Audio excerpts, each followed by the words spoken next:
Ô, Regis, o que você tá bravo aí? O que é? Eu Não tô entendendo. eu não tô bravo, assim, porque todo mundo já sabe a minha opinião a respeito de política.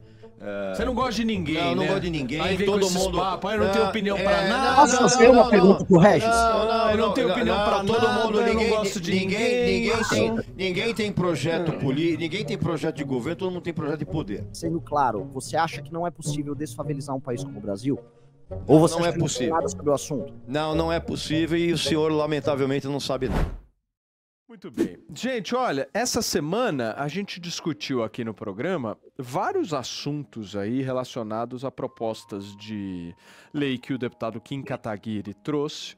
A gente discutiu aquela história da favela, que repercutiu muito depois que o Nicolas Ferreira fez aquela comparação, o Renan Santos falou sobre isso, a Tabata Amaral, e a gente mandou uma mensagem para o Renan essa semana para convidá-lo, ele que é presidente do futuro partido Missão, que vai agora ser oficializado, inclusive está com pré-candidato à presidência da República, e aceitou o nosso convite para vir conversar, bater um papo aqui sobre vários e vários assuntos. Vamos falar sobre o Partido Missão, vamos falar sobre essa história toda da favela, vamos falar sobre as propostas do Kim Kataguiri e sobre tretas, não é, Regis Tadeu? Porque gostamos disso, não é, amigo? Você gosta disso. Ah, Você não fomenta isso no programa. Você não gosta. Você acaba. Eu, claro que não. Eu não tô aqui para isso. Você faz o que aqui, então? Eu tô aqui para comentar a respeito de qualquer assunto. Ele não gosta de treta, ele só gosta de contrariar sempre, né? Pois é. Não, na verdade, eu não contraria, é o Regis, mundo que tá contra. Se você puder, toma a tua aguinha aí, o teu remédio e senta direito na cadeira, porque eu acho que você vai ter problema na lombar desse jeito. Por favor. A cadeira é bem confortável aqui. Muito bem. Renan Santos já está conectado com a gente. Fala, Renan. Bom dia para você. Obrigado por ter aceitado o nosso convite. Bom dia, estão me ouvindo? A imagem tá boa? Estamos, perfeito. Tomei uma bronca tua ontem, Paulo, porque eu não respondi a mensagem, aí eu fui, meu Deus, ele me mandou uma mensagem, peço desculpas, enfim, minha vida anda um pouco bagunçada, mas um pouco mais do que o meu cabelo, mas enfim, as coisas estão aí, obrigado pela oportunidade. Escuta, nós vamos te fazer várias perguntas, só te apresentar a galera que tá aqui, temos Diogo da Luz, Regis Tadeu, Fefe tá na operação aqui, Lala Fonseca, temos Felipe Reis, Rick Souza e a nossa comentarista convidada de hoje, que é membro aqui do nosso canal, a Cris Canazal. Eu vou começar te perguntando o seguinte, você tá como pré-candidato à presidência da República, é isso? É o que dizem. O partido ele está praticamente oficializado, a gente está só aguardando a fase final do julgamento junto ao TSE. E o grupo falou: Renan, é você. Eu falei: vocês têm certeza? Sim, é você, então tudo bem, né? A gente não foge das missões dadas, ainda mais num partido chamado Missão. Mas dito isso, eu vou fazer o meu melhor e eu acho que a gente tem muito a contribuir para tornar o Brasil um país sério. Porque eu achei que seria o Danilo Gentili, não tava esse papo de que o Gentili poderia ser candidato, e eu acho que o natural seria o Gentili por omissão, né? Como é que tá isso? Sim, o Danilo Gentili, além de um amigo, ele é um companheiro de causas, de agenda política similar, vai desde o processo de impeachment da Dilma Rousseff, eu conheci ele no ano de 2014 e ele sempre foi muito resoluto. A gente sabe muito bem que ele faz parte do que a gente pode chamar de campo da direita. E para mim é um corte não só cognitivo, mas um corte moral dentro do campo da direita, que é basicamente como foi a postura de cada um nesse campo diante do governo como do Bolsonaro. Ali a gente separou o joio do trigo e o Danilo Gentili sofreu as consequências de se posicionar contrário a, vamos dizer, a atitude criminosa e corrupta do governo Bolsonaro, por muitas vezes ali no mandato dele, e eu falei, pô, esse cara é um cara muito decente, eu falei, um dia quando nós tivermos um partido político, você será convidado para representar as nossas ideias, e a questão do Danilo é que ele tem contrato com o SBT, e seria um nome natural, mas, enfim... Então, o Rick Souza, Renan, que faz parte aqui do nosso programa, é publisher do site TV Pop, que é um site que cobre toda a televisão brasileira. E o Rick tá de olho em como é que tá a situação do Danilo Gentili no SBT, né, Rick? Especula-se que não vai ter uma renovação de contrato. O contrato dele termina agora em dezembro, a situação da emissora anda meio complicada, principalmente depois que ele se indispôs com a diretoria da rede, porque na semana passada ele deu retweet em algumas publicações que falavam que o SBT está maltratando suas estrelas. Ele compartilhou a publicação feita por um ex-diretor da casa e pegou mal. Inclusive, pelo qual apurei, semana que vem vai ter uma reunião justamente para definir qual vai ser o futuro tanto dele quanto do The Noite. Mas o contrato termina em dezembro, isso é fato, e até aqui não há uma conversa para renovação. Não sei até que ponto seria vantajoso até mesmo para o Danilo, que já sinalizou várias vezes, você deve assistir o programa assim como eu, que não está feliz e que planeja parar ou diminuir o ritmo. Eu adoro o Gentili, hein? Adoro. Não, de noite é ótimo. E eu adoro que ele compartilha mesmo as mensagens falando mal dos diretores. É maravilhoso. É isso mesmo, Dani. Tem que falar mesmo. Tem que falar mesmo. Puta gente despreparada, ela não sabe porra nenhuma. Fala, Diogão, por favor. Ô, Renan, muito bom dia, prazer poder falar com você. Eu queria que você falasse um pouco mais, o Missão vai sair de verdade? Porque estão dizendo, está registrado, mas não acontece. E o que você tem de proposta mais importante? Fala a primeira coisa que você vai fazer quando você for presidente. Fala, Diogo. Bom, vai sair, assim, a não ser que um meteoro caia no TSE ou coisa do tipo. A gente cumpriu todos os requisitos formais necessários para a montagem de um partido, todos em prazo recorde.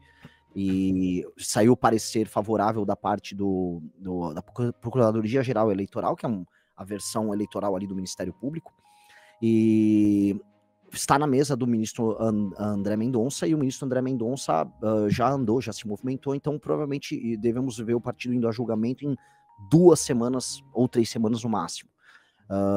Então ele vai sair do papel, né? Assim, há uma previsão com cumprimento dos prazos e isso está rolando. Então haverá, e eu posso dizer com certa tranquilidade que haverá o partido Missão nas eleições de 2026. A principal agenda nossa, e a principal agenda que nós vamos discutindo hoje, é a agenda de combate ao crime organizado e retomada dos territórios brasileiros que estão sob ocupação ilegítima de facções e cartéis, a gente pode chamar do que quiser, e a desfavelização do Brasil. Isso, enfim, deu muito pano para manga nos últimos dias, e também a gente pode falar assim de uma correção de rota no orçamento público brasileiro, que vai indo para uma rota de colisão aí para 2007, 2028. Essas seriam, vamos dizer, 3 missões muito claras que um presidente deveria tomar e levar à frente no mandato. Ô, Regis, o que você tá bravo aí? O que é? Não tô entendendo. Não tô bravo, assim, porque todo mundo já sabe a minha opinião a respeito de política. Você não gosta de ninguém, né? Não gosto de ninguém. Aí vem todo com mundo. Papo, aí não tem opinião pra nada. Posso fazer uma pergunta pro Regis? Não tem opinião pra nada. Todo mundo, eu não gosto de ninguém. Ninguém tem projeto político, ninguém tem projeto de governo, todo mundo tem projeto de poder. E aí quando eu vejo, por exemplo, esses partidos surgindo do nada, esses micropartidos, eu não acredito em absolutamente nada. Esses micropartidos, na verdade, surgem justamente para se poder fazer barganha lá na frente. Quando o rapaz aí fala de desfavelização, já está na cara que não sabe absolutamente nada, que a desfavelização é uma coisa que não é você estalar o dedo e fica todo mundo bonito. Então, assim, absolutamente não acredito em nada. Tudo bem, mas qual é a pergunta? Já entendi que você não acredita em nada. Regis, que você acha que política é tipo Coldplay. Vamos... Não. A política é muito pior do que Coldplay, cara. Muito pior. Porque o Coldplay é inofensivo. Deixa ele falar, tem que ter uma comunicação, Cacatu, porque senão aí é só você falando, Regis, sendo claro, você acha que não é possível desfavelizar um país como o Brasil? Ou você não acha é que possível. não tem nada sobre o assunto? Não é possível e o senhor, lamentavelmente, não sabe nada. Então vamos lá, vamos começar. Você acha que não é possível por causa... Não houve experiências de desfavelização em outros lugares? Ou você acha que o Brasil não consegue desfavelizar? O Brasil não consegue desfavelizar porque simplesmente não há a menor vontade política para isso. Tá? Tudo isso é um discurso que é feito da boca para fora. Não, vamos lá. Simplesmente. Primeiro que é uma visão muito negativa sobre o Brasil, porque o Brasil já conseguiu alcançar outras vitórias em termos políticos, econômicos e sociais por muitas outras vezes na história dele. Então, sim, é possível, e outras nações, inclusive mais pobres que o Brasil, conseguem, vamos dizer, efetivar ações, e eu tô falando de ações corruptas. Ninguém vai falar aqui que a Colômbia é um país que tem uma classe política superior à nossa. E a Colômbia, Medellín, conseguiu fazer um processo de desfavelização. Inúmeros países que se tornaram depois dos tigres asiáticos conseguiram também. Você tem processo de desfavelização e urbanização, vamos dizer, minimamente regrada acontecendo em países africanos, da África subsaariana, e você não vai me falar que são países que têm uma classe política melhor do que a nossa. Então, no mínimo igual, vamos botar assim. Então, sim, é uma questão de vontade política, e sim, é possível. Até porque o Brasil não é um país pior do que esses. Então, eu acho que isso é uma visão muito negativa, meu nível. Ô, Renan... Mas pera, deixa eu só terminar só raciocínio. Há como resolver essa questão. Sim, a gente tem no Brasil coisa de 16,4 milhões de pessoas vivendo em favela, dados do IBGE de 2024. Esse número aumentou coisa de 43% desde 2010. Então a gente está falando aqui em habitações ou habitações subnormais, que vamos dizer, estariam na monta, como é coisa de 2,9 milhões, 2,9 pessoas vivendo em cada habitação irregular. A gente está falando em coisa de construir ou reformar coisa de 5 milhões de habitações. Tá? No ritmo atual de investimento do governo federal, você não vai conseguir fazer isso a contento. Para falar em resolver isso em 20 anos, a gente está falando do investimento total, sem contar a inflação, de quase 900 bi. E aí a gente tem que olhar de trás para frente como fazer você ter capacidade orçamentária para gastar de 50 a 100 bi por ano, falando de investimentos do governo federal, sem participação da iniciativa privada por hora, para não só urbanizar essas favelas, mas levar saneamento básico para elas. Essa é a discussão que a gente precisa ter. Essa é a discussão, Regis. Então, sim, dá para fazer, outros lugares fizeram, outros países mais pobres já fizeram, e a discussão que a gente quer ter, e a fundação do nosso partido, que é o Partido Missão, envolve isso, é sobre como levar isso a contento. Eu considero este o maior problema social do Brasil, porque resolver ele é um eixo estruturante para resolver todos os outros. Você resolve problemas ligados à educação, você resolve problemas ligados à saúde, você resolve problemas ligados ao saneamento básico, Sim. especialmente a segurança pública. Então, quando você pega, a favela é um eixo. Resolver a favela, você resolve inúmeros outros problemas que são, vamos dizer, conectados a isso. E aí a gente pode levar uma discussão profunda sobre isso. Talvez você não me considere uma pessoa que entenda muito sobre o assunto, mas comparado ao restante da classe política, eu entendo mais do que eles. Eu gosto desse assunto, eu me debruço, eu sou curioso sobre isso. E eu só estou conseguindo montar um partido político porque eu atraí outras pessoas que pensam dessa maneira e são intelectualmente curiosas sobre o assunto e que têm vontade verdadeira de construir. Então, eu acho injusto você colocar a gente nesse balaio comum, ainda que faça parte, vamos dizer, da tua pessoa ser enfático, e eu gosto das suas opiniões, eu acompanho você, e é isso. Então, se quiser... Renan, é que o Regis, ele é muito negativo na essência. Sabe aquele cara que derruba o astral do ambiente? É tipo isso, entendeu? É normal. Agora, eu acho que você poderia dar uma chance para se discutir algo. Eu sei que você tá meio assim com a política brasileira, assim, tudo para você não presta, mas assim, conversa, sente, vê, né? É assim que funciona a democracia. Não. Tá bom, obrigado. Muito bem. Felipe Reis, eu quero te ouvir também. Traga o que você quiser. Felipe Reis, Renan Santos, é realmente o nosso comunista aqui do programa. Ele tem ligações claras com a União Soviética. Por favor, A Reis. Albânia também, viu? Exato. Renan, eu queria saber se vocês estão bebendo da água de Pablo Marçal, que a gente viu na campanha em São Paulo, que ele teve ali uma conexão forte com periferias, né? Tentou se aproximar de jovens periféricos através do funk, através de umas coisas culturais, tentou chegar nesse público, e eu vejo que essa pauta de desfavelização, talvez, ela tenha ali um interesse de uma aproximação de um lugar que a direita nem sempre foi tão amada assim, né?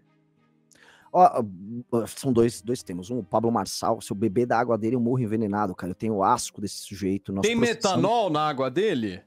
Olha, é capaz de ter metanol na água dele, dado as relações do partido que ele participou com o primeiro comando da capital, então não duvidaria de haver um metanolzinho ali, mas ele é um sujeito tão tóxico que é capaz dele tomar metanol e ficar melhor, né? Eu tenho asco do Pablo Marçal e o que a gente faz é água e óleo, melhor, água e metanol, em termos de ação política. Eu entendo que ele tenha vindo com um discurso de prosperidade lá nas favelas, com esse papo, porque é um papo que ele poderia angariar eleitores. Mas quando a gente fala do tema de reurbanização de favelas, desfavelização, cultura de favelas, no início a tendência, inclusive, é a gente diminuir a nossa popularidade, porque as pessoas tendem a levar essa discussão para uma parte mais sentimental.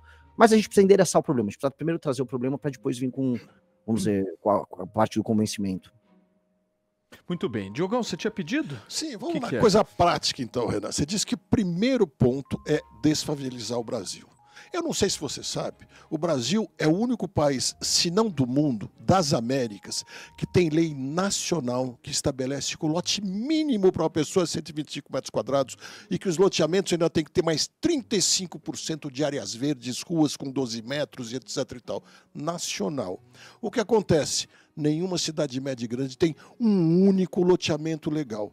A lei brasileira e dos municípios entregou toda a urbanização da periferia na mão do crime organizado.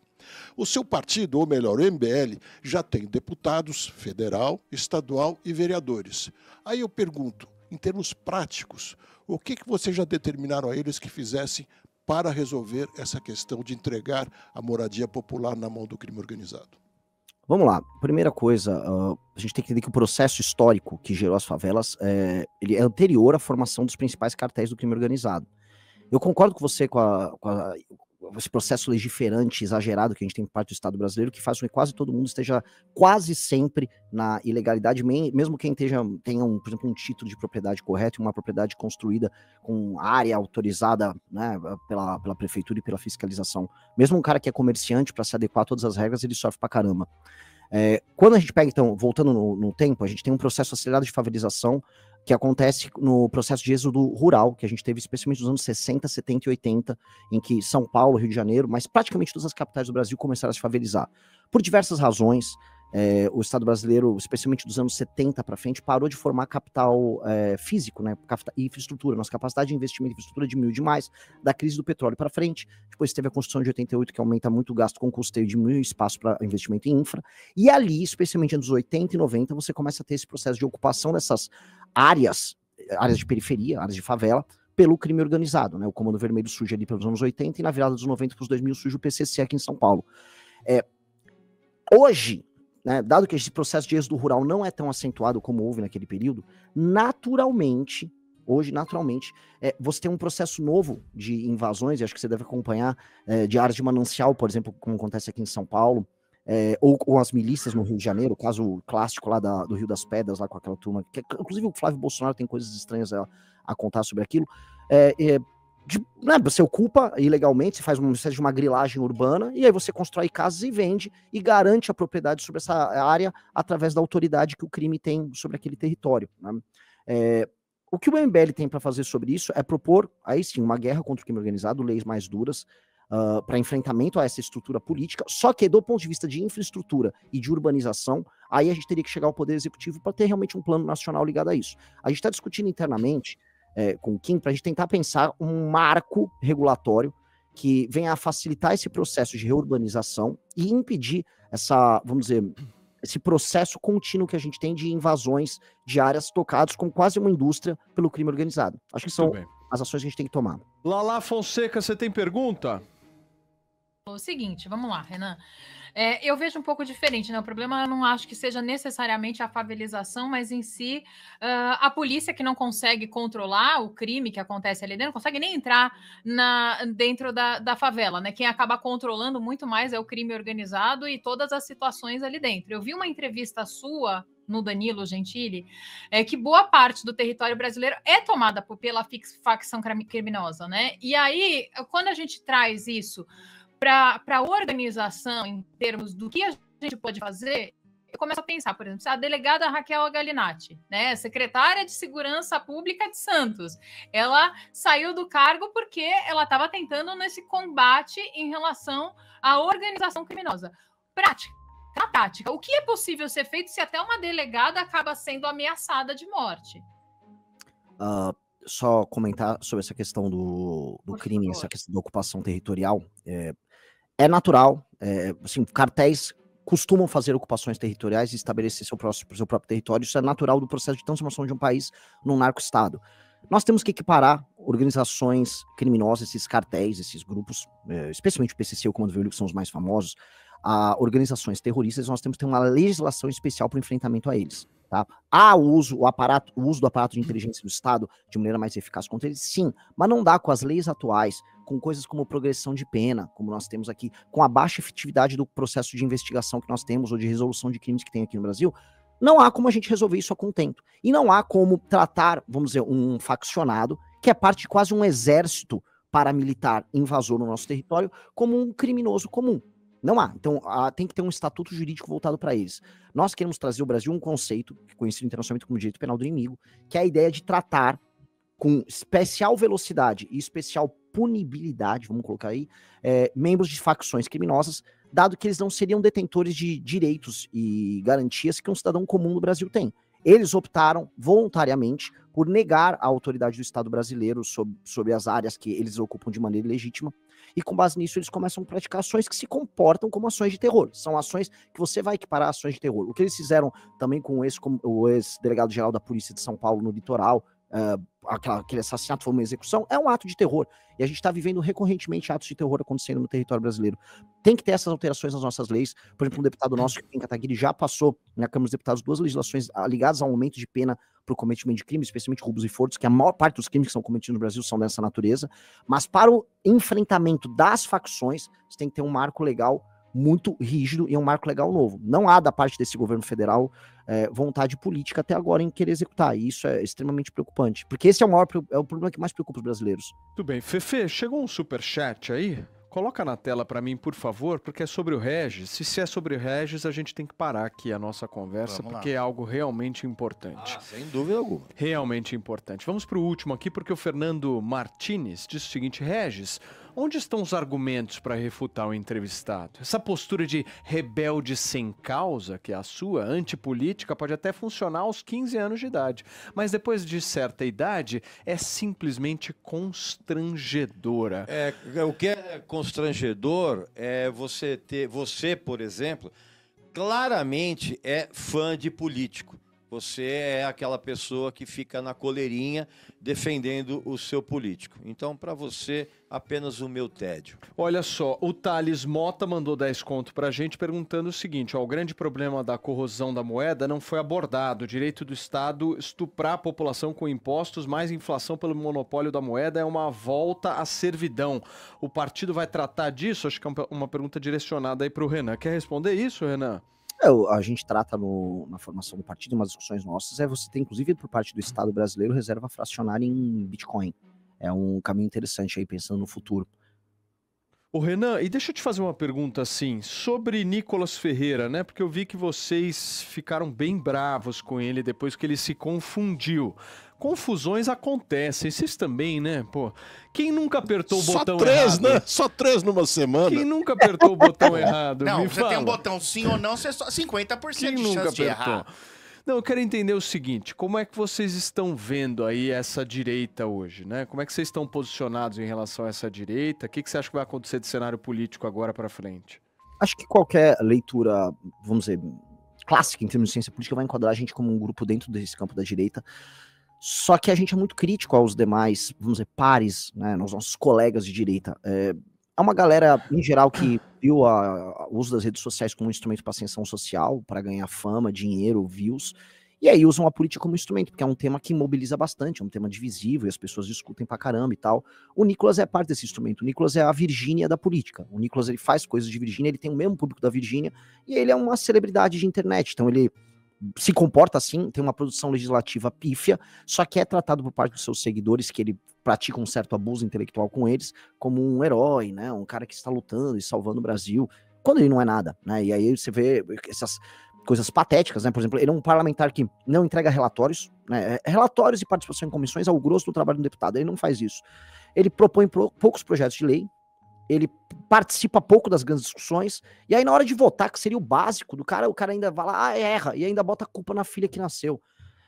Esse cara, ele sempre foi um oportunista, né, ele puxava saco do Bolsonaro quando era necessário puxar o saco, aí o Bolsonaro começou, né, a se tornar meio queima-filme agora, tá saindo de moda, gostar do Bolsonaro aí no bolsonarismo, e aí agora ele vai se afastando e querendo vender só o peixe dele. É um perigo, porque você pega a esperança das pessoas e parte do Brasil economicamente ativo gosta de um cara desses, e é um Brasil que deveria estar lutando, por exemplo, para que o Estado reduza não só seu potencial taxador, como está rolando agora, mas reduza as amarras que ele dispõe sobre o Brasil que trabalha e produz. As pessoas acham que um cara como o Nicolas, que é vazio de tudo, vai resolver isso. Não é. Muito bem. Ô Renan, aqui a gente tem todas as sextas-feiras um comentarista convidado aqui nosso que a gente inclusive não conhece, que nunca se viu pessoalmente, mas as pessoas elas vêm aqui porque elas são membros do canal e elas participam do programa na sexta-feira. Hoje é a nossa Cris Kanazawa que eu queria apresentar para você, que é a nossa audiência aqui, e a Cris vai ter a oportunidade de te fazer uma pergunta. Fala, Cris. Renan, com relação a esse teu projeto de desfavelização, vai precisar de dinheiro. Da onde você vai tirar esse dinheiro? E uma outra pergunta, assim, sobre esses super salários dos políticos em geral, do poder judiciário, etc. e tal. O que você acha, né? E eu, como parte da população, eu me sinto, assim, indignada com tudo isso, né? Com tantos ganhos e a gente aqui Como que você vive com um salário mínimo? Eu sou aposentada e eu tenho vergonha de falar disso. Como é que eu sobrevivo com a minha aposentadoria? As duas perguntas são muito boas e muito pertinentes. Vou começar pela primeira, que é de onde tirar o dinheiro para isso. Hoje, qualquer um que diga que, não, tem um dinheiro, tá lá, é só fazer, vai estar mentindo. Não há, e na verdade, a partir de 2027, é esperado que os gastos, vamos dizer, primários, né, o gasto que a gente vai ter, vamos dizer, com as contas todas do governo, eles vão superar a capacidade arrecadatória nossa, logo o governo tem que pegar dinheiro emprestado, ou emitir título, para conseguir sequer pagar as próprias contas. Então é esperado um colapso das contas públicas se nada for feito. A gente quer endereçar esse problema, para não só pagar as contas públicas, mas sobrar dinheiro para investir. O Brasil é um país que não tem dinheiro para investir em nada. É por isso que estrada está sempre velha, escola está quebrada, as pontes estão caindo.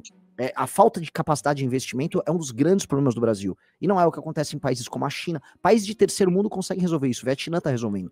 Então a gente tem que mudar todo o sistema de incentivos do Estado brasileiro, mas resolver privilégios. Então as perguntas vão se amarrar. Os privilégios que existem no alto funcionalismo, a gente consegue arrumar 30, 40, 50 bilhões em termos de orçamento.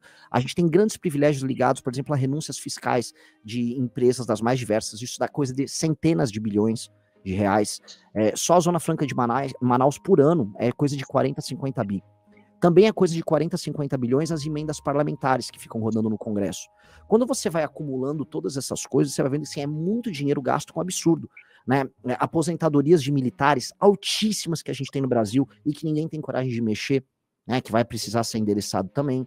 Aí a gente começa a falar, por exemplo, outras coisas que subiram. O BPC, que é ligado, em certa medida, à assistência social, o BPC vem aumentando demais porque ele está sendo vinculado ao salário mínimo. Você não pode pegar em algo que não é produtivo, você dá os aumentos tal qual você dá para o salário mínimo, que é uma atividade produtiva. Esse tipo de coisa vai precisar ser desvinculada também, e aí você começa a arrumar espaço orçamentário para fazer o que precisa. A gente acha que você tem que gastar pelo menos, né, dado que para a gente o foco do presidente da República teria que ser em atender a esse tema central, que é o das questões das favelas, que é um tema, como eu falei, um eixo estruturante. No mínimo 70, 80 bi por ano a gente tem que arrumar para isso. E financiamento direto para isso.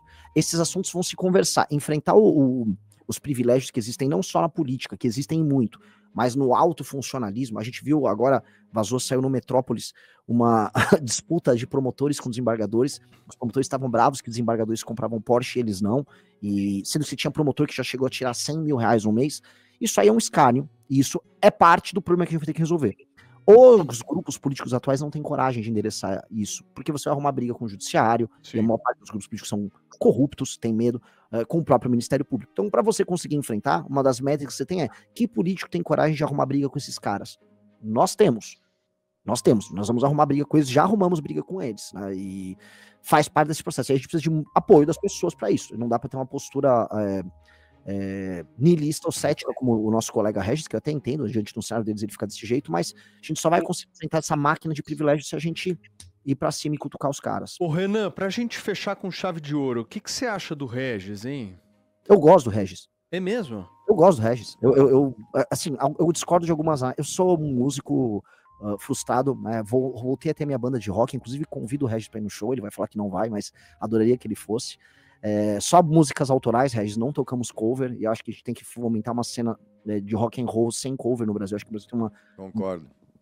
Um problemaço, todo mundo quer montar banda pra ficar tocando cover, e o brasileiro é muito chato e é muito crítico com qualquer coisa autoral que tem, você já sai comparando.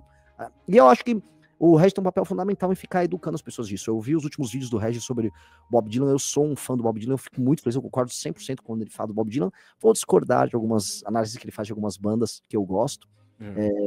Ele não gosta de Coldplay, ele não gosta. Eu também não. Mas Coldplay é bom pra caramba, tem a luzinha. A luzinha é mó legal. Precisa soprar uma coisa que eu vi aqui. O Regis já falou, tem meu voto. Falou da música, ele mudou.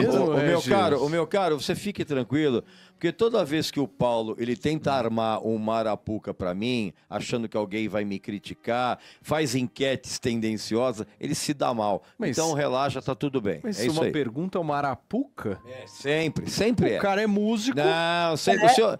O senhor está sempre armando arapucas para que eu seja criticado, para que eu seja ofendido, para que eu seja vilipendiado. Eu já sei que inclusive você... nas suas enquetes. Não, eu já entendi, Então você se dá mal. Então acostume-se com o fato de que eu sou realmente cara legal, bacana e que tem uma paciência imensa em estar aqui. Deixa eu só tirar uma dúvida. Fefe, eu não sei se você consegue colocar a imagem da Cris Canasal aqui, só um minuto, porque realmente eu preciso tirar só essa coisa. Vocês percebem que tem um Regis ali atrás da Cris Canasal? É um boneco do Regis aí, Cris? O que é isso atrás de você? É o Hugo, é um bonequinho, o Regis deve lembrar, porque nós somos da mesma época. Eu andava de skate, né, lá nos anos 80, e ele era tipo um mascote, assim. Você lembra, Regis? Pega ele lá, Cris. Cris, deixa... Pega ele. Peraí, ó o Regis. Nos anos 80, o Regis não andava mais de skate, não. Já andava de cadeira de roda, não. Cris. É o Regis com mais dente. Cris. É o Regis com a dentição em dia. Cris, deixa eu te falar um negócio, querida. Você tem idade para ser minha filha. Você tem idade para ser minha filha. Não tenho não. Nós somos contemporâneos. Não, minha linda, eu tenho 65 anos, meu. Eu tô quase lá, e segundo o Rick, a gente tá no fim da vida. Não, mas Cris, fique tranquilo que nós vamos enterrar o Rick. Mostra o Regis de novo aí, Cris. Aí, ó. Bela figura, que isso, né, gente? Muito bem. Desculpem, eu precisava fazer essa pergunta para Cris, porque eu fiquei olhando o boneco ali. Renan Santos, mais algum ponto aí, meu caro, que você queira destacar? Alguma coisa importante aí? Muito obrigado pela tua disposição, pelo teu tempo aí pra gente conversar por aqui. Espero que tenha sido bacana. Me desculpe pelo Regis, né? Uma pessoa extremamente desagradável. Aquela coisa, né, Ré?